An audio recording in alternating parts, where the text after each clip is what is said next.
What's going on, guys? All right, got some exciting stuff. I've had a bucket list of a lot of different properties, things that I wanted to buy for a long time. And as you guys know, I bought the beach house a couple years ago. I bought the mountain house just a few months ago. And I'm not the kind of guy who just kind of sits still. I like to jump into things and like see what's next. And as soon as I bought the mountain house, we got it stabilized, we got it rented, everything's rocking and rolling. I got family time up there, I got the investors involved. Everything's awesome on the mountain house. So I was looking for the next project. And one of the things that I don't own yet that I wanted to own was a plantation home and an island. And I think I might have found the perfect setting for both. Found some land outside of Charleston. It's over 100 acres of developable land. And I think I'm gonna go put a big ass plantation on it, along with a bunch of little kind of cottages for events and vacation rentals and all sorts of stuff. So private, undeveloped island. It has a dock. It has one house on it already. So it has like at least the staples and at least ability to go there and get things rolling. And we're heading down just south of Charleston right now to go and check it out. This is probably the largest undeveloped island in continental United States in prime real estate that we might be able to lock up and purchase. So we're gonna go and tour the island today with the listing agent. I got my boy Caleb Pearson here, who's representing me in the transaction. Even though I found it, it's essentially found money for him. He's gonna be just collecting checks off of all my hard work, right? And but at least he's paying for gas and driving me down here today. So I'm good for something. Yeah, and maybe he'll buy me. He'll probably take me someplace cheap for dinner, maybe. But I like Chick-fil-A and I like Chipotle, so we'll see. So a lot of good stuff going. You guys are gonna love this, and we're gonna kind of just vocalize the process of going out, checking it out, the due diligence, meeting the agent. We're gonna hop on a boat, head over to the island, tour the island, and give you guys some insight on the entire thing. So check it out.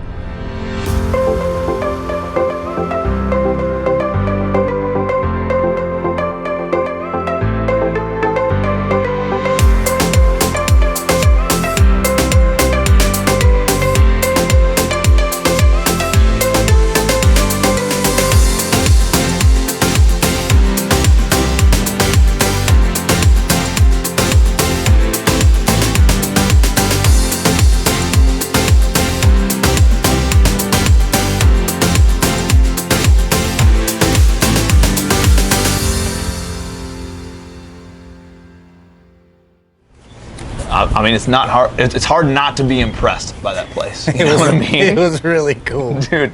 It was way cooler than I expected. Dude, way cooler, and way bigger than I expected. You know, like we're talking about 400 acres, including like the wetlands and the tidal marsh and stuff like that, and a little over 100 acres. That's higher land that can be developed, and it's not like a remote island, right? It's like right there. What was it, 5 minutes from the boat landing? Yeah. You know, the questions for me become, I mean, property taxes are next to nothing. It's $2,000 a year for the entire place, so that's pretty awesome. Yeah. Insurance, how the hell do you insure this? We gotta figure that out. Yeah, so we gotta contact his existing insurance policy, because he said it is insured, but see if they can get that transfer. Hey, where's the nearest, fire station? Where do they plug in the hose? like that's non-existent. So we have to like figure out how it gets insured. And if it's not insurable, it's probably not financeable, So we have to figure. Yeah, that was my concern with it, and I told Eddie that, which that limits your buyer pool substantially. Yeah, I mean, 15 years ago, when anybody could get a loan on any piece of property, I could see something different going on. But like today, I don't know.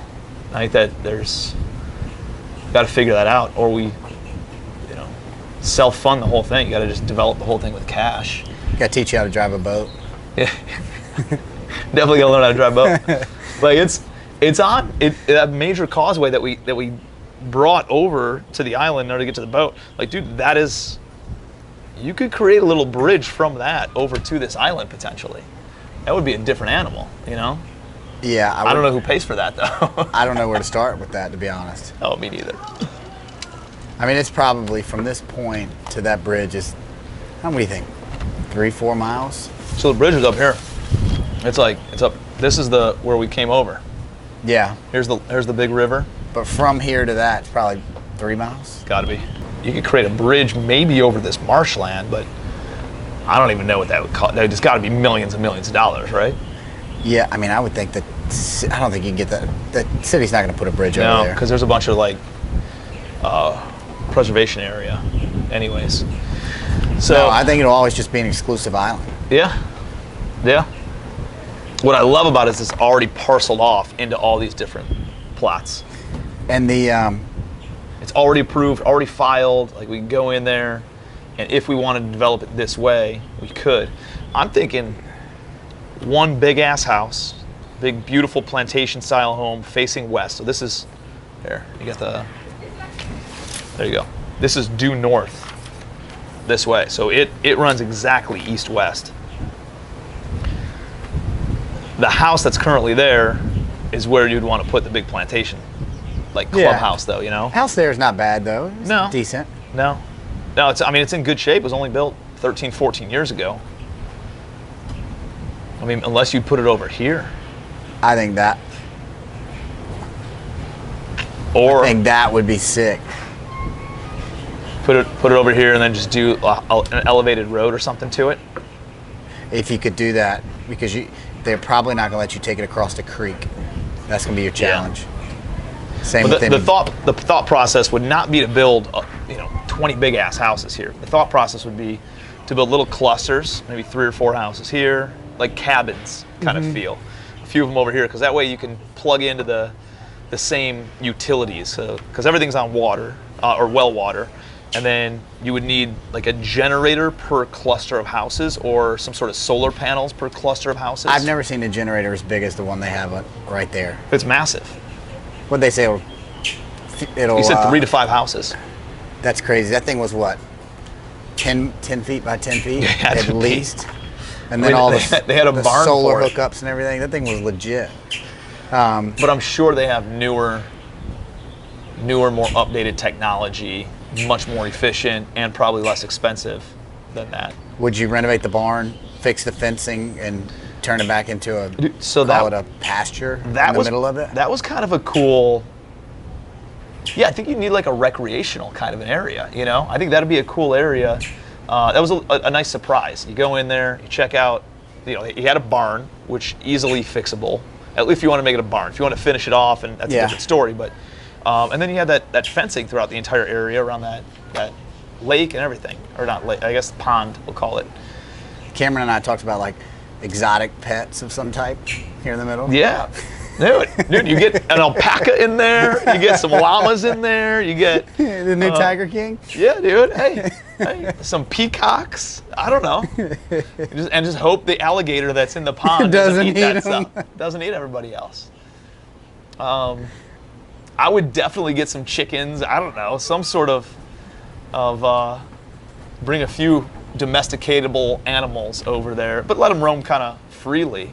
I think it could be really neat. I don't know. I think the best use, at least in my mind, is a private retreat venue for functions like weddings, corporate retreats. That's just isolated, family reunions, church retreats, like anything like that, where you go there, hang out, you get the outdoor camping kind of a feel with some decent amenities. Yeah. If you could put 20 2-bedroom, 2-bath cabins that are 1,000 square feet apiece, and then just use, maybe add on or extend out that main house and turn it into more, or put like a pavilion next to it or something like that. It's already got the pool out there too for entertainment. It's got the pool, and then you deck out that little barn yard area. Either put some animals in there, and or you put it, well, it had a little basketball court too, didn't it? Not by the barn. Yeah, at the house. Yeah, so you got a little sport court. You got you could make some pretty cool stuff. It's definitely, people got to be ready to. Although, man, I think you got to be ready for the more rustic feel, right? Like, you got to be ready for. I mean, we're walking through there and there's brush and all that stuff. I think you could send in some guys, a crew of landscapers, to cut in some roads and just kind of manicure it. And it wasn't bad. I mean, wasn't honestly, bad, if you ran just a lawnmower through that yeah. road, it felt clean. Yeah, it would be a total. I mean, it felt. There was definitely some overgrown. You go in there, you landscape it, or just kind of cut back some of the trees and some of that stuff. But you could clean up with not that much money, and really, dude, it's a special property. It's cool. All this space, I don't know what you do necessarily with that, but here and here was awesome. Yeah, the two tips of the island. And then I think having something over there would be sweet. Yeah. Because I don't think you definitely can't put anything here. I mean, he's got the lots there. I mean, I think what they're saying is you move some of this, I don't know, dig some of this out and add land, and then all of a sudden you can put something there. I think they're saying you can move a little bit of dirt over here and make it make sense. Got it. I would probably do some sort of a little road to this area and build something over here, very private by itself. Definitely over here. Expand out this a little bit more. And then something, up on the little island. What do you think? You do it? I think we got to figure out. Food's here. I think we need to figure out what are we going to do from a financing insurance perspective first. Yeah. The zoning's all in place. I think it just comes down to, is it financeable? And depending on how financeable it is and what we think the stabilized income can be. Thank you very much. And what the stabilized income can be, that's when we understand how much money we can put into it, how much we can build it all out, and what that looks like. All right, man, good salad. Let's dive back in. All right, so let's think about this. From a usage standpoint, some sort of event venue, remote kind of, but it's not that remote, right? But it's remote enough. You got your own island. I think it would crush. It's a really cool getaway. Yeah, and just for my family and some of my partners and stuff, just to be able to go out there and run our. I mean, we can run our own events out there. We'll dive into the economics on it in a minute, but let's think. Are we thinking through everything? Taxes we hit on, very low right now. Insurance, we got to talk to figure that out. Our insurance. Yeah, let's ask who their current policy is with, get a copy of that, and then I'll take it to my guys. Yeah. We'll kind of shop that around from an insurance standpoint, tax insurance.